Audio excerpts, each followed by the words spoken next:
할렐루야. 아멘. 오늘은 그리스도의 몸된 교회라는 제목으로 에베소서 1장 19절에서 23절까지 말씀을 선포하겠습니다. 자, 이제 이 교회라는 거에 대해서 우리가 어떻게 보면 지지난주와 지난주 그리고 오늘까지 해서 3번에 걸쳐서 같이 우리가 보게 되는데요. 사실 이 교회라는 것은 제가 말씀드렸죠. 교회가 건물입니까? 공동체입니까? 공동체예요. 우리가 이것을 잘 아셔야 돼요. 건물은 사라지고 없어질 수도 있습니다. 그렇지만 이 공동체는 없어지지 않아요. 공동체가 살아있으면 교회는 결코 죽지 않습니다. 근데 공동체가 깨져버리면 교회는 사라지게 돼 있어요. 그래서 성경에 보면 이 에베소서에 보면 계속해서 몸에 대한 이야기를 많이 합니다. 그리스도의 몸. 너희들은 한 몸이다. 그래서 이 몸에 대한 이야기를 하는 이유는 다른 것이 아니라 이 에베소라는 교회가 깨질 위기에 있는 겁니다. 그리스도의 몸이 지금 뭔가 문제가 생긴 거예요. 여러분, 우리 몸에 문제가 생기면 어떻게 합니까? 병원을 가고 약도 먹고, 그렇죠? 좋은 거 많이 먹고 쉬고 우리 몸을 위해서 이 많은 걸 하잖아요. 그리스도의 몸도 똑같아요. 그리스도의 몸이 누군가가 아프면 그 사람을 위해서 함께 싸워주는 거예요. 함께 쉬기도 하고요. 함께 멈춰주기도 하고 함께 가주기도 하고.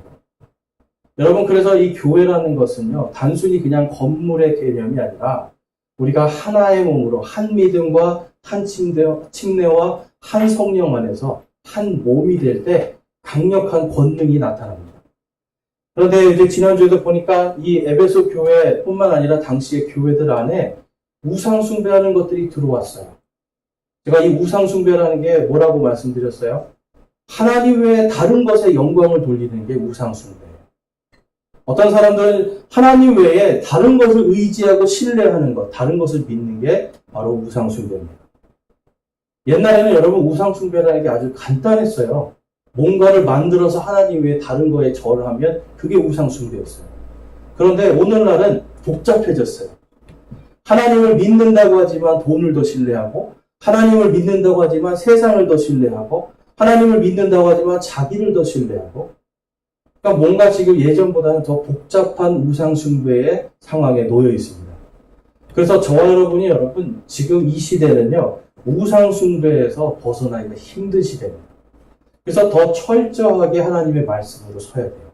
자, 고린도전서 10장 말씀에 가보니까요, 10장 12절에서 14절에 보니까 그런즉 스스로 서 있는 줄로 생각하는 자는 넘어지지 않도록 주의할지니라. 그러니까 스스로 서 있다라는 것을 여러분 기억하시면서 그 다음 말씀 읽어볼게요. 사람에게 공통적으로 있는 시험 외에는 너희가 어떤 시험도 당하지 아니하였나니 하나님은 신실하사 너희가 감당할 수 있는 것 이상으로 시험 당하는 것을 너희에게 허락하지 아니하시고 또한 그 시험과 함께 피할 길을 내사 너희가 능히 그것을 감당할 수 있게 하시느니라. 그런즉 나의 극진히 사랑하는 자들아 우상 숭배를 피하라. 아멘. 13절 말씀은 많은 성도님들이 좋아하시는 말씀이에요. 하나님께서 우리에게 감당할 수 있을 만큼의 시험만 주시고 피할 길도 주시고, 근데 여러분 이 그 다음에 14절이 뭐예요? 그런즉이라고 해요. 뭘 피하라고요? 우상 숭배를 피하라는 거예요. 12절에 스스로 서 있는 줄로 생각하는 자라고 해요. 여러분 이 스스로 서 있다라는 것은 무슨 뜻일까요? 나는 믿음이 좋다라고 생각하는 거예요. 나는 뭔가 돼 있다라고 생각하고 나 혼자 믿음 생활에도 충분하다라고 여기는 사람들이에요. 스스로 뭔가 나는 서 있다라고 생각하는 이 사람들은 특히 조심해라. 왜 그렇습니까? 환난과 시험이 닥쳐올 때 나는 뭔가 돼 있는데, 나는 뭔가 하나님께 했는데 왜 나에게 이런 시험이 오지? 하고 생각한다는 거예요. 교만하다는 거예요. 그런 사람들이 결국은 뭐에 빠진다는 거예요, 여러분? 우상 숭배에 빠져버린다는 거예요. 자기를 믿었기 때문에 자기 숭배가 되고요. 하나님 왜 나에게 이런 것을 주시지? 하나님이 정말 있나 없나? 하나님을 시험하다가 결국은 세상을 따라가고 돈을 의지하고 자기의 유익을 위해서 하나님을 버리는 일들. 이러한 것들이 생기니까 하나님께서 우리에게 감당할 시험만 허락하시고, 또 공통된 시험, 뭐예요? 공통된 시험. 저도 받고 여러분도 받는 똑같은 시험들이라는 거예요. 자, 여러분, 사람이 힘들 때 나하고 똑같이 힘든 사람 만나면 어떠세요? 힘이 나고 좀 위로가 되잖아요. 근데 왜 이 세상에서 나만 이 고통을 받고 있어? 그러면 어떤 생각이 들어요? 외롭고 처절하고 도대체 일어날 힘이 생기지 않죠. 그런데 지금 여기서 말하는 것은 뭐예요? 지금 내가 받고 있는 고통, 옆에 있는 사람도 똑같이 받고 이 사람도 언젠간 받을 고통들이다. 사람에게 예수님을 믿든지 믿지 않든지 하나님께서는 공통적으로 똑같이 주시는 고난들이 있다라는 겁니다. 사람이기 때문에, 우리가 죄인이기 때문에 그 죄로 인해서 생기는 고난과 고통들이 반드시 있다라는 거예요. 그러니까 여러분, 우리는 모두가 똑같은 처지에 놓여 있는 사람들입니다. 단지 오늘 조금 편하냐 아니면 내일 편하냐의 차이예요. 앞서느냐 뒤에 서느냐는 차이지 똑같다라는 거예요. 그리고 하나님께서 그것을 감당할 수 있을 만큼만 주신다라고 말씀해요. 여러분, 이 세상에 어떤 분이 저하고 얘기하다가 나는 도저히 하나님이 나를 감당할 수 없게 해준다고 얘기해요. 근데 한 10년 뒤에 지나니까 그분이 그걸 다 감당해서 이겨내셨더라고요. 결국은 여러분, 시간이 필요한 것이고 노력이 필요한 것이지 하나님은 감당할 수 있을 만큼만 우리에게 허락하십니다. 그런데 그 감당할 수 있지 못하고 내가 다른 거를 의지해야지 된다라는 마음이 생기기 시작하면서 사람들은 하나님이 아니라 다른 신들을 찾아간다라는 거예요. 그러다 보니까 결국은 우상숭배에 빠지는 일, 고린도 교회에 그게 있었다는 겁니다. 이들 안에 여러분 지금 우상숭배가 들어오니까 교회가 여러분 어떤 사람은 하나님만 의지하는데 어떤 사람은 세상을 자꾸 의지하니까 교회가 한 몸이 될 수가 없잖아요. 여러분, 한 믿음이라는 것은 똑같이 예수 그리스도를 동일하게 보는 겁니다. 그분만을 신뢰하는 것이 한 믿음이라고 성경은 말씀하고 있어요. 오늘 본문의 23절에 보니까 교회는 그분의 몸이니 곧 모든 것 안에서 모든 것을 충만하게 하시는 분의 충만이라. 참 어렵죠, 여러분. 근데 여러분, 이렇게 생각하시면 돼요. 여러분, 이 손을 한번 보세요. 이 손 안에 빈 공간이 있습니까, 없습니까? 이 안에 가득 찬 게 나입니까, 다른 사람입니까? 나잖아요, 나. 예수 그리스도의 이 몸된 교회는요, 예수 그리스도로 꽉 차 있어야 된다는 거예요. 다른 우상이 들어오거나 다른 이물질이 들어오면은 이 예수님의 몸에 뭐가 생기는 거예요, 여러분?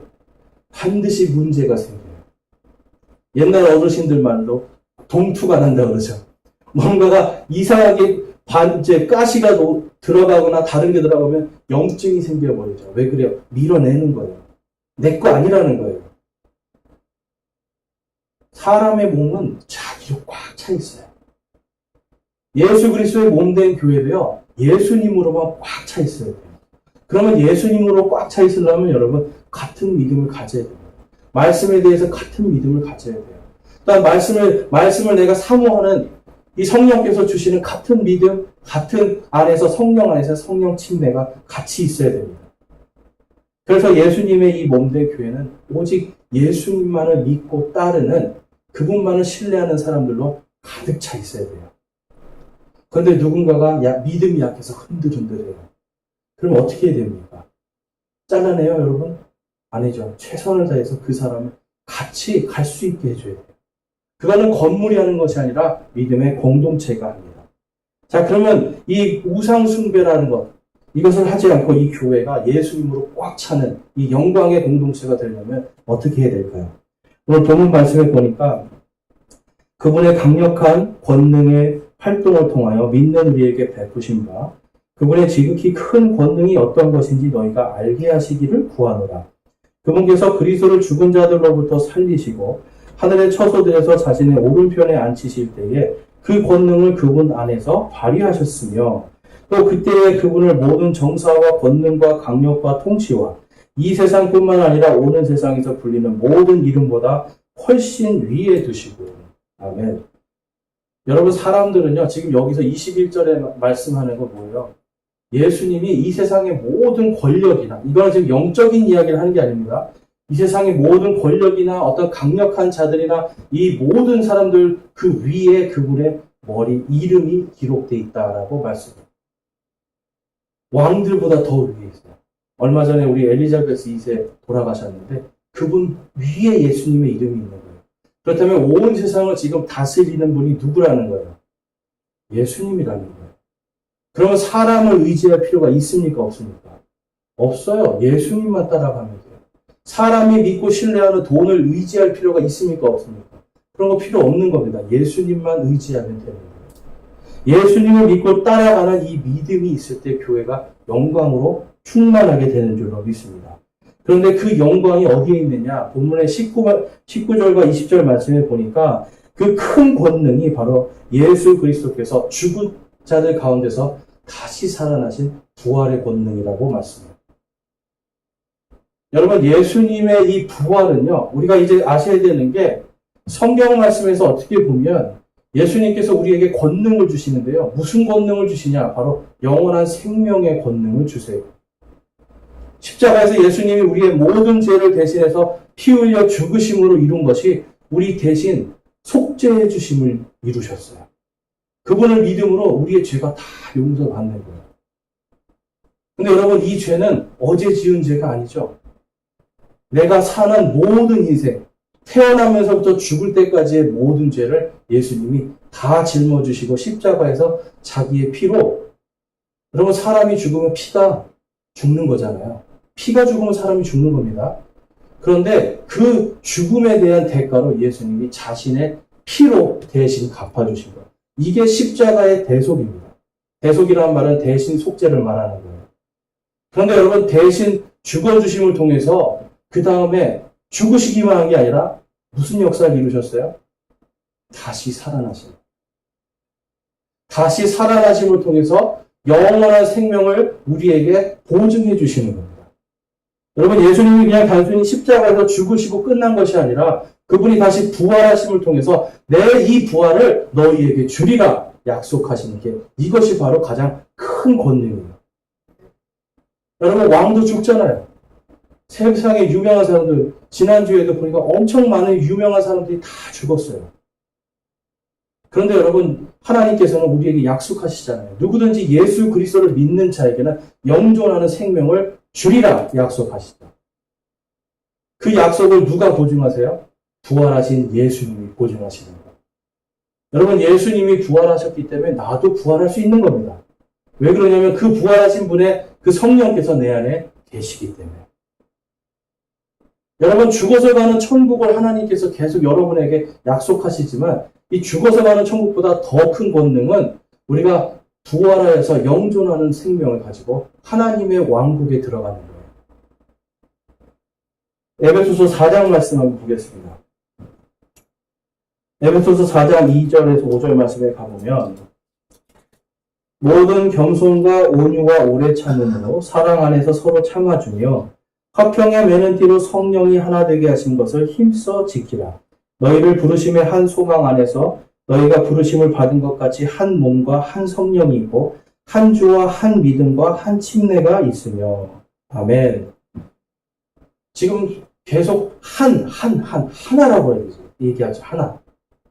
믿음도 하나요. 침례도 하나요. 소망도 하나요. 우리 안에 근데 이 모든 것을 성령님께서 붙잡아 매고 계시다라고 말씀합니다. 여러분, 이 교회 공동체는요, 성령님 안에서 하나가 되는 겁니다. 성령님은 진리의 성령님이라고 말씀하시죠. 진리의 성령께서 우리를 꽉 붙들고 계시기 때문에 그래서 우리가 한 공동체가 될 수 있어요. 그렇다면 여러분, 무엇이 중심이 되어야 된다는 거예요? 진리의 말씀이 중심이 되어야 된다는 겁니다. 여러분, 진리라는 게 뭘까요? 진리. 진리가 뭔가요, 여러분? 우리 말은 다 그냥 진리, 진리를 따르자. 어떤 분은 진리 뭔가요? 성경책이라고 그래요. 근데 맞아요. 성경책이 맞아요. 근데 여러분, 이 성경책이 왜 진리가 되느냐? 생각해 보셨어요? 여러분, 이 성경책이 왜 진리입니까, 이게? 이 세상에 수많은 다른 경전들도 많이 있잖아요. 근데 성경책이 진리가 될 수 있는 것은, 진리라는 건 여러분, 실질적으로 존재하고 확인하고 그것을 이해할 수 있는 것이 진리예요. 여러분, 햇볕이 있지만 우리가 햇볕을 보지 못하잖아요. 그냥 환하구나를 보지 색깔이 무슨 색깔인지 보지는 못합니다. 그런데 얘를 프리즘이라는 거에 딱 통과시키면 무지개 색깔로 7가지 색깔이 쫙 나눠져 있는 게 보여요. 우리 눈에 보이진 않지만 그 안에 뭐가 있는 거예요? 색깔들이 들어있는 거예요. 결코 변하지 않는 것. 확실하게 있고 증거할 수 있고 결코 변하지 않는 것. 이것이 진리예요. 성경 말씀은요. 이것이 확실히 존재했었던 역사적인 사실들이 그대로 기록되어 있고요. 이것이 예수 그리스도를 통해서 모든 것이 다 성취가 되는 것을 보여주십니다. 증거들, 확실한 증거들이 있죠. 그리고 그것을 통해서 이제 앞으로 오는 세상에도 우리에게 영원한 생명을 주실 것이라는 확신과 증거들이 그대로 있는 책. 그래서 이게 진리예요. 여러분, 불교에서 많은 사람들이 불경을 읽습니다. 제가 아는 분들도 금강경 읽고 막 그런 분이 있어요. 근데 금강경을 읽고 진리라고 하지는 않아요. 왜 그럴까요? 불경이라는 건 결국은 개인의 체험이에요. 체험. 여러분, 제가 어제 꿈꾼 얘기를 여러분에게 하루 종일 얘기한다고 생각해 보세요. 재미있을 거예요. 뭔가 좀 깨달은 것도 있을 거예요. 그런데 그걸 누가 증거해줘요? 꿈이잖아요, 꿈. 뭔가 해탈해서 어떤 경지에 가서 내가 뭘 보았습니다. 그런데 그걸 누가 증명해 줄 거예요?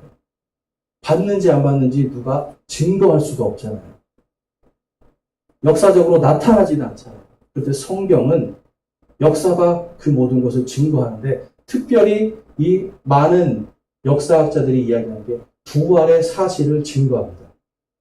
여러분, 예수님의 십자가 역사책에 써 있을까요? 안 써 있을까요? 써 있어요. 그래서 사람들이 예수님이 십자가에 돌아가신 거 믿지 않는 사람들 다 알고 있어요. 그 다음에 여러분, 믿지 않는 사람들도 부활이라는 말을 많이 씁니다. 왜 그걸 쓸까요? 역사에 예수님이 부활이라는 게 기록되어 있기 때문에. 역사상 부활이라는 단어 처음 부활이라는 단어를 쓴 인물은 예수님밖에 없습니다. 부활할 거야가 아니라 부활하신 분으로 기록된 분은 예수님밖에 없어요. 이 부활이라는 것도 역사책에 유대인의 역사, 예수님을 죽도록 한 유대인의 역사, 예수님을 십자가에 못 박은 로마의 역사, 이 역사에 예수님의 십자가와 부활은 역사적인 사건으로 기록되어 있습니다. 성경은 그래서 여러분, 예수님의 십자가와 부활이 진리다라고 말씀을 해요. 그런데 그 살아나신 분이 나를 믿는 자, 내 안에 거하는 자에게는 생명이 있을 것이다. 그런데 그냥 생명도 아니고 죽어서 가는 영혼의 생명도 아니고 영존하는 생명이 있을 것이다 라고 약속을 해요. 바로 이 약속, 그 약속을 믿는 한 믿음, 그것을 통해서 성령 안에서 우리가 예수 그리스도를 통해 하나님의 자녀들이 되는 줄로 믿습니다. 교회는요, 그래서 믿는 자들이, 예수님만을 바라보는 자들이 모여있는 공동체예요.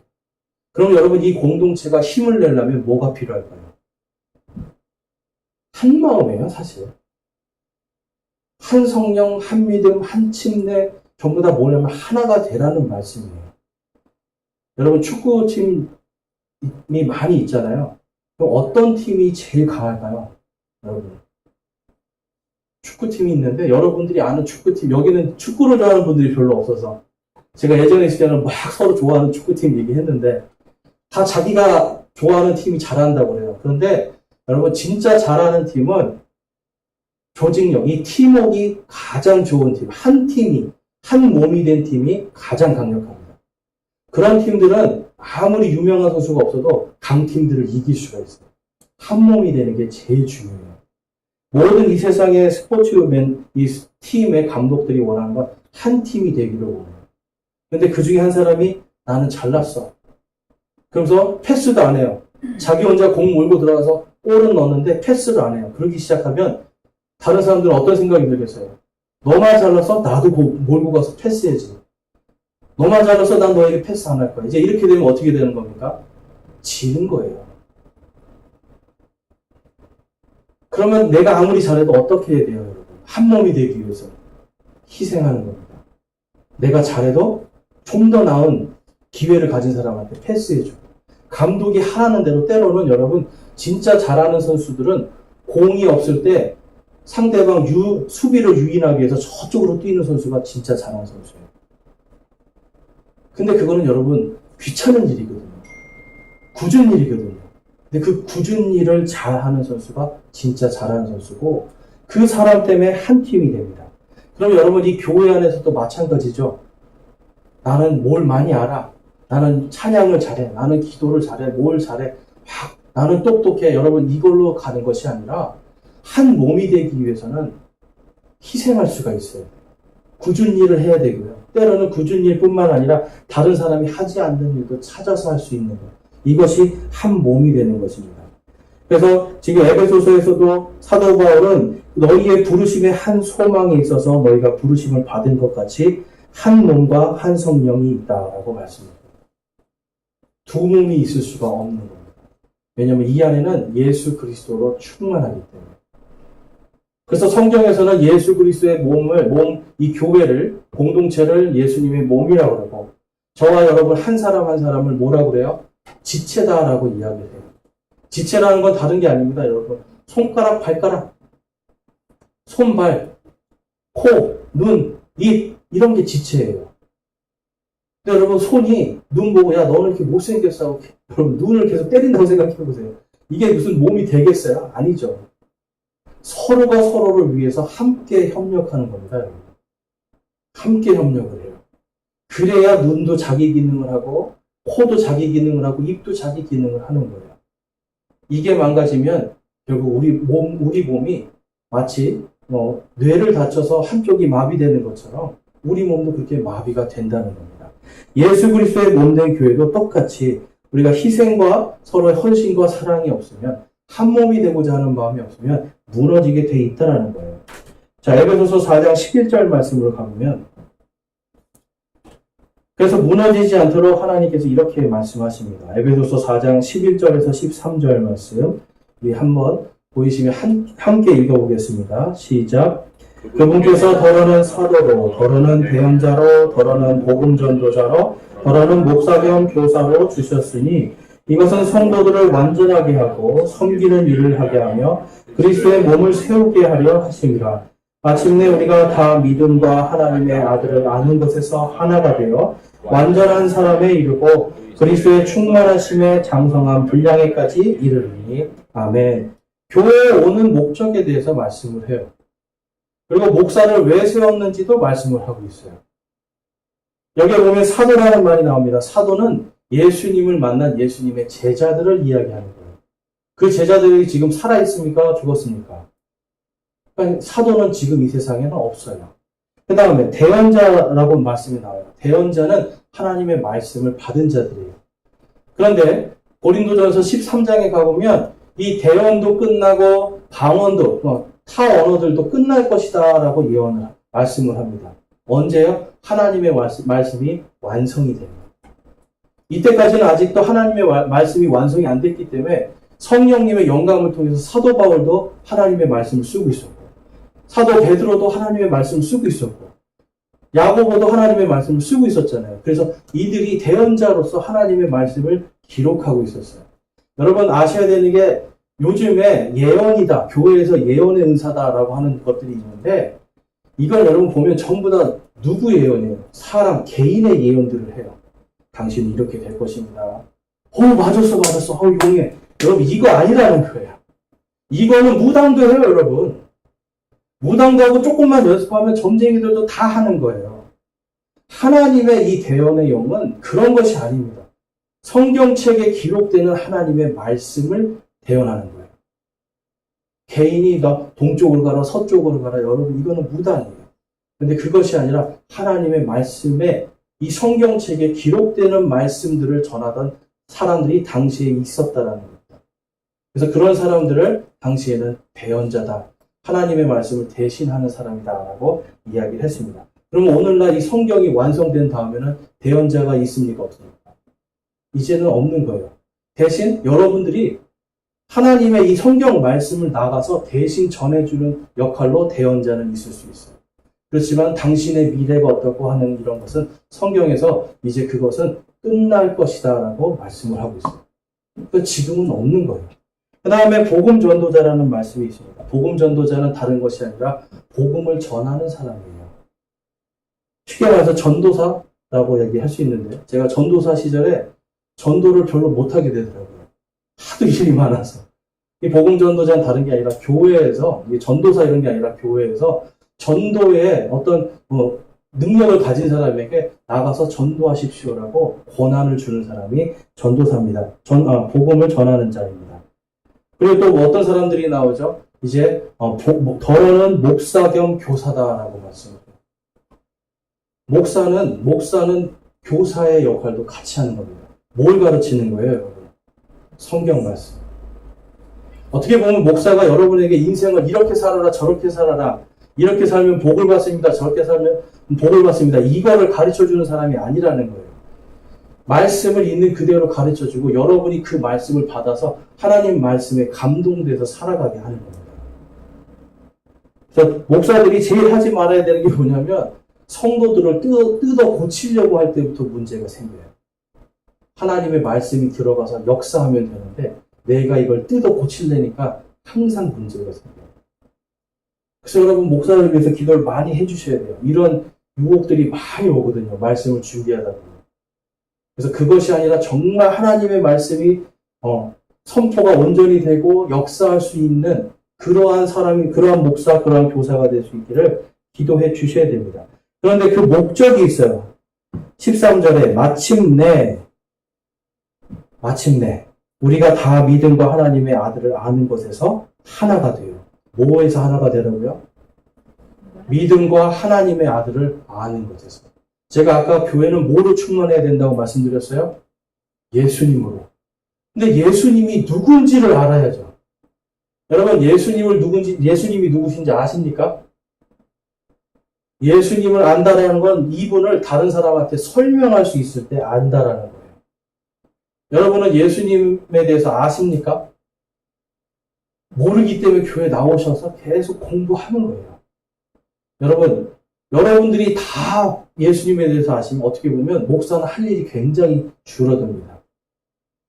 여러분들이 다 아는데 여러분들이 잘 모르시기 때문에 제 일이 생기는 거예요.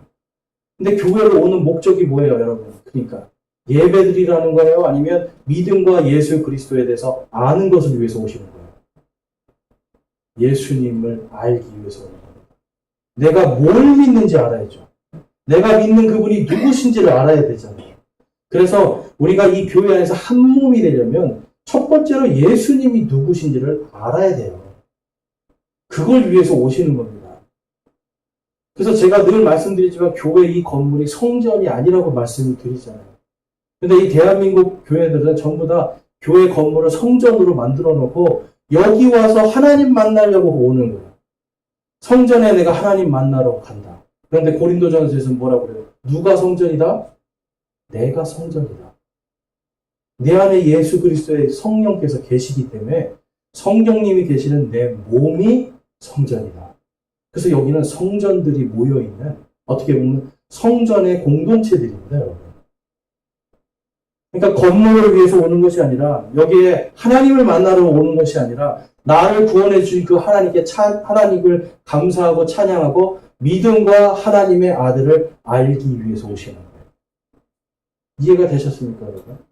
그래서 저와 여러분이 다른 것에 열심을 내는 것이 아니라 믿음과 하나님의 아들을 아는 것에 열심을 두셔야 됩니다. 그 다음에 하나가 되어 완전한 사람에 이르고 그리스도의 충만하심에 장성한 분량에까지 이르리니 아멘. 예수님으로 충만해야 성장해요, 여러분. 예수님으로 충만해야 성장해요. 그런데 많은 사람들이 예수님으로 충만하지 않으면서 자꾸 다른 거를 먼저 하려고 합니다.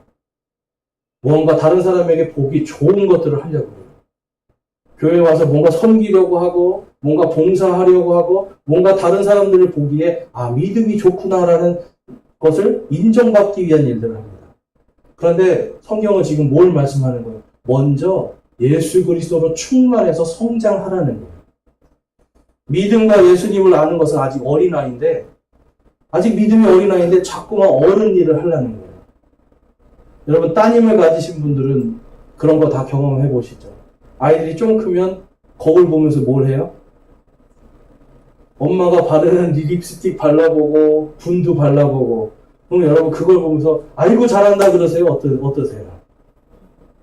못하게 하잖아요. 왜 그래요? 그거는 어린아이의 일이 아니기 때문에. 그 나이 때는 사실 분 안 발라도 예쁘고 이 립스틱 안 칠해도 예쁜 나이잖아요. 그렇죠? 어린아이의 일은 아직 어린아이인데 어른의 일을 하는 건 부자연스러운 겁니다. 교회에서도 마찬가지로 우리가 내 믿음이 성장하는 것을 더 집중하셔야 돼요. 근데 여러분, 어떤 사람들은 믿음이 성장하려고 하면 교회 와서 경건하게 있어야 되는 줄 알아요. 그게 아닙니다, 여러분. 함께 믿음을 나누고 하나님의 아들이 누구신지를 알게 하는 것이 더 중요한 거예요. 자, 에베소서 3장 20절과 21절에 가보면 이런 말씀이 있습니다. 우리 같이 한번 읽어볼게요. 보이시는 분들, 에베소서 3장 20절과 21절 시작. 이제 우리 안에서 일하시는 권능에 따라 우리가 구하거나 생각하는 모든 것 이상으로 힘이 넘치도록 능히 행하실 분에게 곧 그분에게 영광이 그리스도 예수님을 통해 교회 안에서 모든 시대에 걸쳐 끝없는 세상까지 있기를 원하노라. 아멘. 교회 공동체는 여러분, 건물이 사라짐을 통해서 사라지는 게 아닙니다. 사도 바울은 지금 에베소 교회를 통해서 너희가 한 몸이 되고 한 몸으로서 예수 그리스도의 몸된 교회로서 지금 이 시대와 앞으로 다가오는 모든 세대 동안 영원히 있기를 원한다라고 말씀해요. 여러분, 예수 그리스도의 몸된 교회에 들어왔다는 것은 그냥 내가 여기 참여했다, 여기 와서 그냥 예배 드리고 그냥 간다, 이게 아닌 거예요. 이 안에서 이 교회가, 이 공동체가 앞으로 다음 세대, 그 다음 세대도 계속 갈 수 있도록 우리가 서로 합력하고 서로 희생하고 봉사하면서 섬기면서 그 다음 세대로 넘겨주는 의무와 책임이 있는 겁니다. 그러니까 여러분, 뭐로 충만해야 돼요? 예수 그리스도로 충만해야 돼요. 만약에 제가 어느 날 갑자기 무슨 일이 있어서 설교를 하지 못하게 된다거나 그런 일이 있을 때, 그럼 여러분, 이 공동체가 어떻게 돼요? 예수님으로 충만한 사람이 없으면 흩어지는 거예요. 그런데 이 안에 예수 그리스도로 충만한 사람이 있다라면 누군가가 이 교회를 다시 이끌어 나갈 수 있겠죠. 여러분, 이 초대 교회부터 이 침례 교회는 지금 2000년 동안 이 교회가 크지는 않지만 그 안에 예수 그리스도로 충만한 사람들을 키우는 교회로 계속해서 내려왔습니다. 말씀밖에 없었던 거예요. 말씀만을 강조하다 보니까, 말씀으로 충만하다 보니까 이것을 견디지 못해서 나가서 만든 게 가톨릭 교회고, 그들이 그러다 보니까 하나님의 말씀이 아니라 다른 것들을 이제 쫓아가다 보니까 지금은 어때요? 제가 요즘에 가끔씩 가톨릭 쪽에서 만든 영화들을 봐요. 이렇게 봅니다. 참 훌륭한 이야기들이 많이 있어요. 그런데 그 끝에는 항상 누가 그 안에서 영광을 받냐면 항상 마리아예요. 예수님이 아니라 마리아로 충만한 교회. 여러분, 그것은 교회가 아닙니다. 이 교회 공동체라는 건 예수 그리스도로만 충만해야 돼요. 여러분, 예수 그리스도만으로입니다. 그분만이 우리를 구원하실 수 있고, 그분만이 우리를 구원하셨고, 그분만이 우리에게 영원한 생명을 주시는 분이기 때문에 다른 사람이 필요 없는 거예요. 마리아도 결국은 누구를 통해서 구원을 받아요? 예수님을 믿어서 구원받잖아요. 그 사람이 자기 스스로 구원받은 게 아니죠. 예수님을 믿어서 구원받은 한 죄인일 뿐이에요. 그러니까 그 사람도 결국은 교회 안에서 예수 그리스도의 몸의 일부밖에 되지 않는데 그 마리아로 충만케 하는 것, 그것은 교회가 아니라는 겁니다. 자, 에베소서 4장 말씀을 가보면 그래서 이런 말씀이 있습니다. 4장 25절과 27절입니다.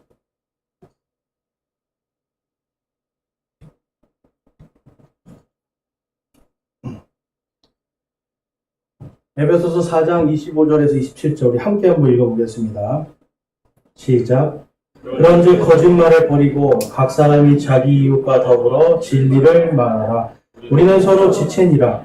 너희는 화를 내고 죄는 짓지 말며 해가 지도록 진노하지 말고 또 마귀에게 틈을 주지 마라. 아멘. 이 안에서 거짓 교리들이 사라져야 된다는 거예요. 근데 여기서 지금 보면 그런즉 거짓을 버리고 각 사람이 자기 이웃과 더불어 진리를 말하라 라고 말씀해요. 그런데 이 자기 이웃이 누굽니까? 보니까 우리는 서로 지체니라. 교회의 한 공동체들을 이야기하는 거예요. 구약 성경에 보고 또 예수님이 말씀하신 게 뭐예요? 내 이웃을 내 자신과 같이 사랑하라 라고 말씀했죠. 그러면 이 이웃은 여러분 공동체 밖에 있는 이웃입니까? 공동체 안에 있는 이웃을 이야기하는 겁니다. 공동체 안이에요. 공동체 안에서부터 시작이 되는 거예요, 여러분. 믿음의 성도들과 형제자매들에게 못하는데 나가서 잘한다? 이것이 교회 안에서 이것이 문제가 된다라는 거예요. 그래서 지금 에베소 교회에게 그런 거짓을 버리고 각 사람이 자기 이웃과 더불어 진리를 말하라. 제가 아까 진리는 뭐라고 말씀했어요? 확실하게 증거되고 영원토록 존재하는 게 진리예요. 성경 말씀, 하나님의 말씀으로 충만한 사람은 입에서 하나님의 말씀이 나옵니다. 제가 예전에 이 청년들하고 많이 이야기를 해봤는데, 어떤 청년은 2시간, 3시간을 축구 얘기만 하고 있어요.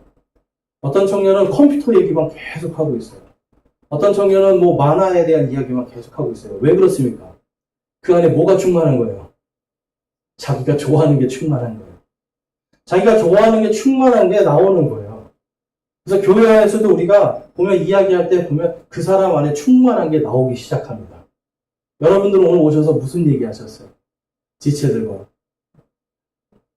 얘기도 안 하신 분도 계시죠, 여러분? 네. 근데 여기서 뭐라고 말씀해요? 진리, 서로 진리를 말하라. 여러분, 교회를 오실 때 우리가 중요한 게 있어요.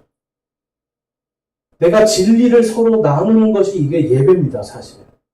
여기서 지금 찬양하는 게 예배가 아니라 오늘 들어와서 이번 한 주간, 아니면 이거 예배 끝난 다음에 누군가와 같이 이번 한 주간 어떻게 사셨어요? 이번 한 주간 어떤 일들이 있으셨어요? 서로 물어보고 그 안에서 예수님에 대해서 진리를 나누는 것. 이게 예배예요. 설교는 여러분이 이걸 할 수 있도록 도와주는 겁니다, 사실은. 진짜 예배는 여러분들이 함께 모여서 이 지체들이 한 몸으로서 예수 그리스도를 서로 나누는 것. 하나님의 진리를 서로 말할 때 한 몸이 된다라고 지금 에베소서에서 말씀하고 있어요. 26절에 보니까 너희는 화를 내도 죄를 짓지 말며 해가 지도록 진노하지 말고 라고 말씀해요. 여러분, 예수님을 믿는 사람들이 화를 내면 됩니까? 안 됩니까? 근데 여기 지금 네, 여러분, 화를 내도라고 말씀하죠. 우리가 아셔야 되는 게 있어요. 화는 하나님께서 여러분 우리 인간을 창조할 때 하나님의 모양과 형상으로 만드셨어요. 하나님의 성품이 들어가 있어요. 그럼 하나님이 사랑의 하나님이시지만 또 뭐도 하세요? 진노도 하시죠. 우리가 하나님의 성품 안에서 이 화를 잘못 쓰니까 죄가 되는 거예요. 화내는 것 자체는 우리의 자연스러운 성품입니다. 악을 보고 화를 안 낸다면 이거 문제가 생기는 거잖아요. 화를 잘못 쓰기 때문에 문제예요. 그래서 이 안에서 여러분 이야기하다 보면 서로 화가 날 수 있죠. 그런데 어떻게 하라는 거예요? 화를 내되 뭘 하지 말라고요? 죄는 짓지 마라. 화를 내지만 화내도 괜찮다라는 거예요. 여러분, 여러분 이야기하다 누가 막 화를 내도 여러분 당황해하지 마세요. 이건 그냥 자연스러운 겁니다. 이 사람이 나 때문에 화났구나 이렇게 생각하고 그것만 왜 화가 났는가 생각하면 되겠죠. 그런데 화를 내는 사람에게 뭘 말하는 거예요? 죄를 짓지 말아라. 화내면 그 다음에 입에서 거친 말들이 나가기 시작하고 비수를 꼽는 이야기들이 들어가잖아요. 그러면 교회 이 공동체는 무너지게 돼 있어요. 진리를 막 말하는데요. 여러분 진리를 말하는데 진리 잘 말하고 그 다음에 확 찔러요. 뭔가 악한 말들을 한다는 거죠. 죄를 짓지 않도록 노력하는 것. 이것이 중요하다라고 말씀하고 해가 지도록 뭘 하지 말라고요? 진노하지 말아라. 진노라는 건 여러분 분노하고도 똑같죠. 하나님의 진노는 항상 심판이 들어갑니다. 그러니까 여기서 지금 성도들에게 진노하지 말아라라는 건 뭐냐면 하나님께 맡기라는 거예요. 성경에 보니까 복수는 누구의 것이라고 말씀해요? 하나님의 것이다. 내가 억울하고 힘들어도 여기서 내가 이것을 이겨내고 막 쓰러뜨리고 치고받고 싸우리라 이게 아니라 하나님께 맡기는 겁니다. 하나님께 맡기고 나는 그 진노로부터 하나님 나를 이 진노 내 안에 있는 이 감정에 내가 지배당하지 않도록 해주십시오라고 기도하는 거예요. 최근에 보니까 어떤 책이 하나가 나왔는데요. 기분이 태도가 되지 않게라는 책이 있어요. 기분이 태도가 되지 않게. 여러분 많은 경우에 우리는 기분이 나쁘면 어떤 태도가 나와요? 기분 나쁜 태도가 나와요. 이 책에 이제 보면은 제가 이걸 다 읽어보진 않았지만 이 앞에 있는 부분들을 보니까 기분이 나쁜데 그 기분 나쁜 거를 이 사람한테 풀잖아요. 그럼 그 기분에 지배를 당하고 있다는 거예요. 그리고 나의 이 기분을 이 사람에게 뺏기는 거라고 이야기를 하더라고요. 근데 여러분, 우리는 많은 경우에 이 기분에 좌지우지 됩니다. 기분에 따라서 내 태도가 바뀌어요. 그래서 지금 오늘 성경에서 말씀하는 거예요. 화를 내도 죄를 짓지 말아라. 기분에 지배당하지 말라는 거예요. 내 감정에 지배당하는 게 아니라 누구를 보라는 거예요? 하나님을 보고 진리의 말씀을 보라는 거예요. 진노하지만 해가 질 때까지 그 진노를 품지 말라고 하는 겁니다. 하나님께 맡기라는 거죠. 기분에 지배당하지 말라는 거예요. 여러분, 하나님의 말씀을 우리가 알고 있지만 감정과 기분에 지배를 당하면 하나님의 말씀이 사라져버려요. 보통 언제 이런 일이 많이 생기나요? 아이들을 혼내거나, 그쵸? 뭔가 누군가가 나에게 억울한 일들을 만들거나. 여러분, 화가 나면 어때요? 주체가 안 되죠, 우리가. 그런데 그때 우리가 하나님의 말씀을 생각해야 돼요. 진리의 말씀을 생각하고 진리 안에서 내가 그래, 나 화를 내는데 화내도 된다고 그랬어. 근데 죄는 짓지 말자. 내가 분노가 나고 화가 나는데 해 질 때까지 품지 말자. 하나님께 맡기자. 그러면 어떤 일이 생깁니까, 여러분? 하나님이 역사하시는 겁니다. 분노와 화는 하나님이 역사하시는 시간을 내 시간으로 채워버리는 거예요. 그렇기 때문에 우리는요, 이 진리 안에서 진리를 이야기하고 또한 내 삶 속에서 여러분 진리를 이야기하고 진리를 믿는다는 건 내가 그대로 살겠다는 뜻이 돼요. 여러분 진리를 믿으십니까? 진리의 말씀 믿으십니까? 네. 믿는다는 건 이대로 살으라는 거예요. 갑자기 어려워지시죠? 그런데 여러분 이 진리를 우리가 내가 아는 만큼 내가 할 수 있는 만큼 하나씩 해요. 어차피 하나님은 아세요. 여러분들이 이거 다 못 지킨다는 거. 그래도 하나님이 끝까지 사랑하십니까? 안 사랑하십니까? 끝까지 사랑하세요. 이거 하나 안 지킨다고 하나님이 바로 그냥 벌 내리고 구원 취소 이런 거 안 한다는 거. 끝까지 사랑하고 지켜주세요. 그렇지만 우리에게 원하시는 게 뭐예요? 진리를 믿고 따르라는 거예요. 그리고 한 몸이 되라는 거예요. 예수 그리스도 안에서. 베드로전서 5장 6절에서 9절에 가보면 이 사도 베드로는 다음과 같이 말씀을 합니다. 그러므로 하나님의 강한 손 밑에서 스스로 겸손하라. 그리하면 정하신 때에 그분께서 너희를 높이시리라. 너희의 모든 염려를 그분께 맡기라. 그분께서 너희를 돌보시느니라.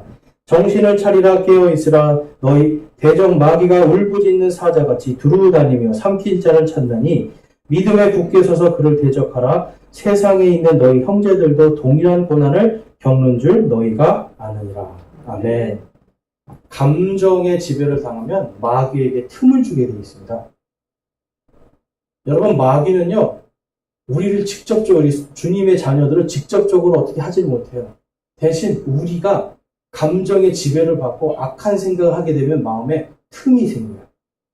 성경에 보면 이렇게 갈라진 틈을 이야기하는 것이 아니라 플레이스, 아예 공간을 준다고 해요. 공간. 그러니까 우리 마음속에 여러분 진노고 하나님 말씀보다 내가 더 올라가는 거 그게 교만이잖아요. 베드로는 지금 그거 얘기하는 거예요. 겸손하라는 거예요. 하나님 앞에서 스스로 겸손하라. 그리하면 정하신 때에 너희를 높이시리라. 억울하고 막 힘들고 나 지금 막 분노를 쳐서 막 올라와가지고 내가 오늘 이 인간을 어떻게 안 하면 어떻게 될 것 같아. 이런 마음 여러분 교만이에요. 하나님 앞에 내려놓고 하나님이 언젠가는 알게 해주실 것이다. 내가 선으로서 악을 이기게 해주실 거다라고 하는 믿음과 신뢰, 이 믿음이 바로 진리를 믿는다라는 뜻이에요. 여러분 진리를 믿으시죠? 네. 진리를 믿으십니까? 아멘. 아멘. 이게 우리가 살아가는 믿음의 자세예요. 그럴 때 너희의 모든 염려를 그분께 맡기라. 그분께서 너희를 돌보시느니라. 염려와 걱정 맡기는 거예요. 그리고 아까 보니까 사람에게 공통된 시험만 우리에게 주시는 거예요. 감당할 수 있는 시험만 주시고 또한 감당할 수 있도록 또한 피할 길도 주시는 하나님. 여러분 이 진리를 믿는다라면 우리의 모든 염려와 걱정 그분께 딱 맡기고 화나는 일 있지만 화를 낼 수는 있지만 죄 안 짓도록 노력하고요. 내가 진노하고 분노가 있지만 해 넘길 때까지 가지지 않고 하나님께 맡기겠습니다. 하나님이 해주십시오. 교만하지 않겠습니다. 제 스스로 겸손하겠습니다. 라고 하면서 하나님 앞에 딱 내려놓을 때 염려와 걱정은 사라지게 되는 겁니다. 그래서 정신을 차리라라고 말씀을 해요. 정신을 차려라. 깨어있으라.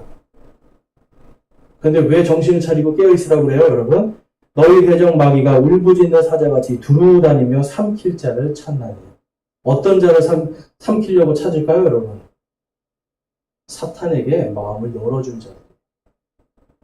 진리를 믿지 않고 따르지 않고 내 뜻대로 교만해서 하나님 앞에서도 내가 무엇을 하려고 하는 이것, 내 마음에 마귀에게 틈을 딱 장소를 제공해 주는 순간 마귀에게 삼킴당합니다.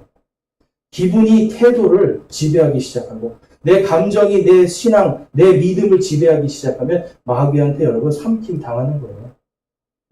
그러면 여러분 마귀에게 틈을 주고 마귀에게 삼킴당하면 굳이 마귀가 시키지 않아도 마귀보다 더한 짓을 하는 게 사람입니다. 제가 볼 땐 마귀가 억울할 것 같아요. 나 시키지도 않았는데 알아서 악한 일 더 잘하는데 왜 자꾸 다 마귀 들렸다고 그러는 거야. 여러분 마귀 들린 건 다른 게 아니라 마귀에게 내 감정과 내 삶을 지배당하는 건 이게 마귀 들린 거예요. 여러분. 무슨 빙이 들려서 이상하게 되는 이게 아니라 내가 마귀의 뜻대로 살면 그게 마귀 들린 겁니다. 여러분. 그래서 하나님 앞에서 우리가 이 공동체가요. 그러한 것을 할 수 않도록 서로 도와주는 거예요. 그래서 9절 말씀에 보니까 믿음에 굳게 서서 그를 대적하라. 세상에 있는 너희 형제들도 동일한 고난을 겪는 줄 너희가 아느니라. 누가 겪고 있다고 그래요? 너희의 형제들. 같은 믿음의 공동체 안에 있는 너희의 형제들도 똑같이 고난 당하고 있으니 아까 지금 말씀하신 거랑 이 고린도전서 말씀이랑 똑같죠? 똑같은 거 다 겪고 있으니 이제는 다른 것을 신뢰하는 것이 아니라 오직 너희 안에 예수 그리스도로만 충만케 하라. 예수님으로 충만할 때 여러분 교회는 서게 돼 있습니다. 그리고 서로가 서로를 세워주기 위해서 헌신하고 그것을 위해서 기도하고 서로 물어봐주고 이러한 것들을 할 때 여러분 이 예수 그리스도의 이 몸은요 온전히 서고 건강해질 수가 있어요. 건강한 몸을 가진 예수 그리스도의 몸이 바로 예수님의 권능이 이 땅에서 영원히 나타날 수 있도록 하는 권능 있는 교회가 됩니다. 저와 여러분이 권능 있는 교회가 되는데 서로 기도하고 서로 협력했으면 좋겠습니다. 그래서 오늘 말씀처럼 우리가 정말 그리스도의 몸된 교회로서 한 믿음으로 한 성령 안에서 한 몸으로서 서로가 서로를 세워주는 믿음의 공동체가 되기를 주님의 이름으로 축원합니다. 이 시간 함께 우리 결단하는 기도 드리겠습니다. 여러분 이 시간 우리 결단하실 때에 내 안에 있는 지금 마귀에게 틈을 주고 있는 부분이 있지 않는가 한번 살펴보시고 그 다음에 내가 정말 진리를 믿고 있는가. 진리를 믿는다라는 것은 내가 그 진리를 행할 진리에 맞도록 진리에 따라 삶을 살아내는 것, 이것이 진리를 믿는 겁니다. 이 두 가지를 위해서 우리 함께 한번 하나님 앞에 우리의 마음을 고백하고 결단하는 시간 갖겠습니다. 기도하겠습니다.